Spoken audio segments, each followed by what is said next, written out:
Yesterday, 18th August 2018, the people of Port Harcourt State Constituency 3 came out in their numbers to vote for person to represent them in the River State House of Assembly. At the last State Security Council meeting, few days before the election, the State Commissioner of Police not only promised to provide adequate security cover for the by-election to take place, but also vowed that the police will be completely neutral. He reiterated his promises at the press conference he addressed on the day before the election. In my broadcast at the eve of the election, I conveyed the assurances given by the Commissioner of Police to secure and safeguard the entire constituency and all the people of River State to take them at their word this time around. I also warned about the plan by some failed politicians who are not ready for a free and electoral context to use cultists and political talks to intimidate voters, disrupt the voting process, and manipulate the outcome in the ensuing confusion.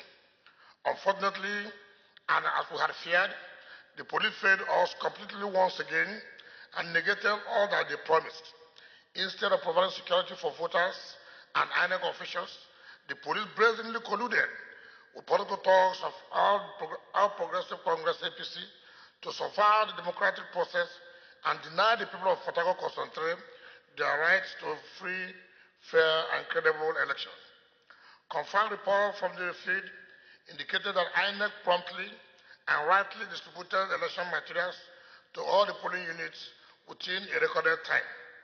However, while voting was underway, armed talks from the APC led by the state factional chairman, Mr. Flag Yamakri, moved freely from one polling unit to the other, violently assaulted voters and INEC officials, and carted away election materials, including smart card readers and ballot boxes.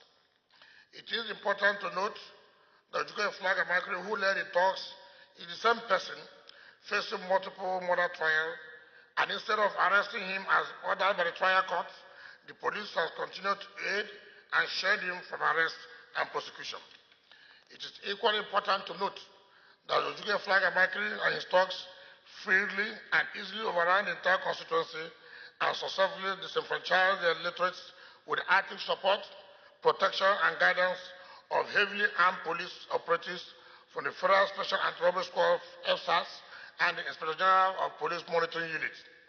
Consequently, the talks and their police accomplices successfully disrupted the by-election in virtually all the 142 polling units across the 8 wards of the constituency and caused bodily injuries to several innocent voters and INEC officials.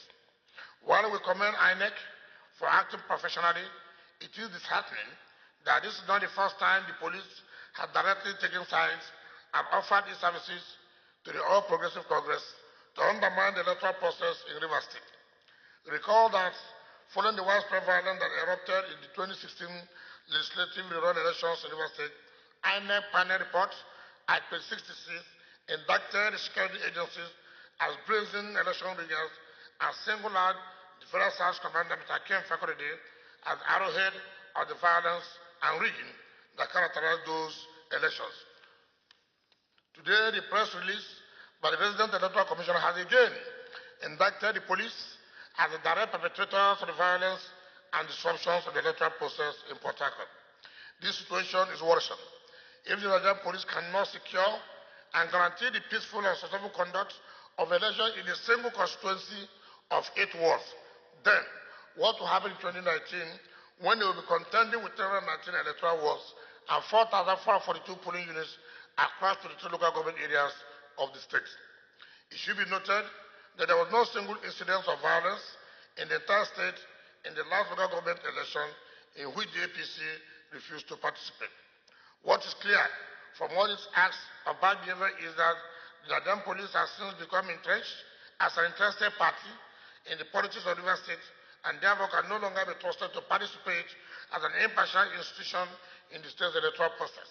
Above all, the consistent sabotage of the electoral process by the police amounts to a declaration of war against the people of River State and their solemn rights to freely and fairly choose their leaders and representatives. Clearly, these are dangerous times ahead, But we must not give in to intimidation, lest we lose our liberties and become slaves in our own land.